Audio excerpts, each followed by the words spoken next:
Isometric design. When talking about grids, it's hard not to notice isometric design grids being used everywhere to create a wider variety of interesting and unique looking design projects.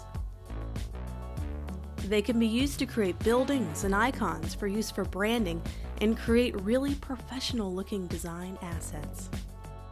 You can even craft entire cities using isometric grids to give it a consistent perspective. Isometric grids can be used to create interesting infographics that convey a sense of wonder and excitement that can make any design more appealing to look at. And they don't always have to be these huge, large-scale projects either. They can be used in modern, practical ways like small graphics for landing pages and web designs. You can easily see the wide application isometric grids can give you, and this section is going to get you one step closer to mastering this wonderful grid setup. The isometric grid is simple in its structure. It's created by overlapping equally spaced horizontal lines with two copies and simply rotating those each 60 degrees and then another time 60 degrees. You'll notice the grid almost looks like overlapping 3D cubes.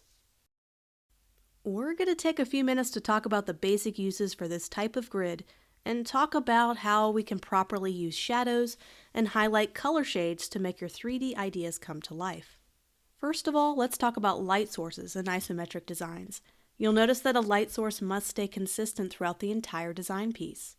For instance, if you have a direct light source coming from a noon sun, then your top isometric plane will all be a similar shade throughout the piece.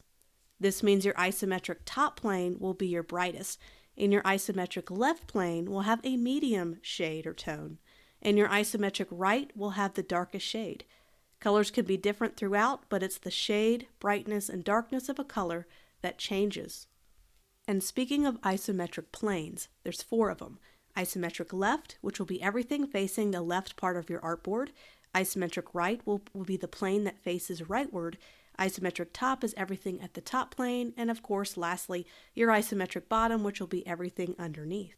When it comes to creating your different shades, sometimes I like to start out with the middle shade. In this case, it's blue. Then I go to my color picker and move up my selection to add a little bit more white or highlight to my color to create a highlight color. Then I like to take my middle shade and move my color picker downward to create my darker shadow shade. So now we have a highlight color, a shadow color, and something a little bit in the middle. We also need to talk about showing depth and height using the isometric grid. You can show height by extending items upward. You could show depth by extending items to the upper right or left diagonally. And lastly, you can show width by extending objects diagonally downward or upward. You can practice the art of layering different objects to create a layered, rich look, like in this example. Adobe Illustrator makes it easy to automatically create shapes and different isometric planes. You just go up to the Effect, 3D, Extrude and Bevel options, and you access the Position drop-down menu to create isometric left, right, top, or bottom positions. You can do the same thing with text. Increase your extrude depth or number to add more depth to your object. In the shading options, plastic shading will give you the best results.